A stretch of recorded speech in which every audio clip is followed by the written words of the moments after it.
Good evening, everybody. How you doing tonight? Good. Good. Great crowd here. Thank you so much. Thank you, Jimmy, for allowing me to have a moment to speak here. My name is Michael Kane. I'm the founder of an organization called Teachers for Choice. Thank you. I was a special education teacher in Queens for over 14 years.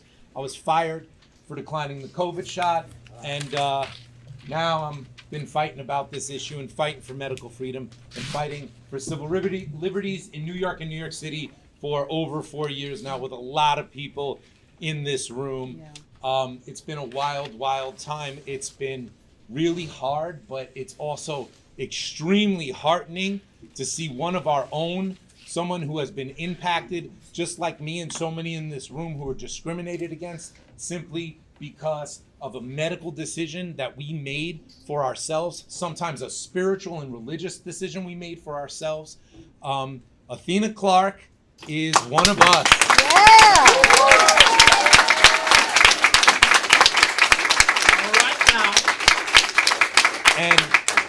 And to see her seeking office to be in city council means so much to so many of us who have been fighting in the streets, fighting at City Hall, fighting in Albany, fighting in DC, just so much fighting. My God, it's been so long that's been happening.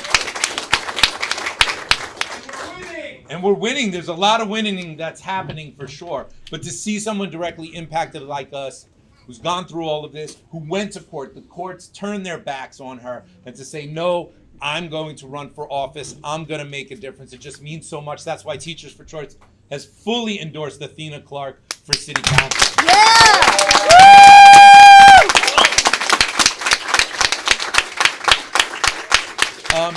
Just a few things. Someone screamed out, we're winning. That's true. I mean, we're also losing too, but we're also winning. It happens. That's how it goes. You step up to the plate. You know, sometimes you get the grand slam. Sometimes you strike out. That's what you got to do. You have to keep stepping up to the plate. But a number of things have just happened. I don't know if you've seen this, but there's a girl who goes by Sarah Doe who was denied 7 medical exemptions to get into her school. A federal judge just ruled she has to be allowed back into her school. Her medical exemption and vaccination must be honored. This has had a ripple effect across New York State where we're hearing about students whose medical exemptions were denied now suddenly, miraculously, being approved because over 200 of us were at the courthouse, flooded there to show support, and it's created something brand new. We're seeing other victories in DC. We're seeing friendly voices, friendly legislators that are listening to us, that are embracing us. We're seeing legislation that is in support of medical freedom being proposed. So we most certainly have a lot to look forward to. And the most important thing right now for us here in New York City is getting active and getting mobilized for this election that we can all see staring us in the face right now.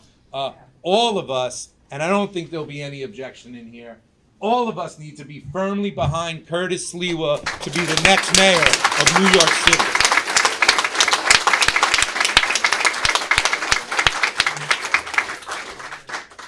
This is such an important time, and what's coming up soon is the GOTV, the Get Out the Vote. We're gonna have to get out there. We're gonna have to volunteer. We're gonna have to talk to our neighbors. We're gonna have to knock on doors. This won't happen if we don't activate. It won't. If we activate, it will happen. It can happen. And I've seen that. I helped to run a Get Out the Vote effort in Pennsylvania, in Bucks County, when Robert F. Kennedy Jr. got behind Donald Trump. The MAHA and the MAGA movement came together. We ended up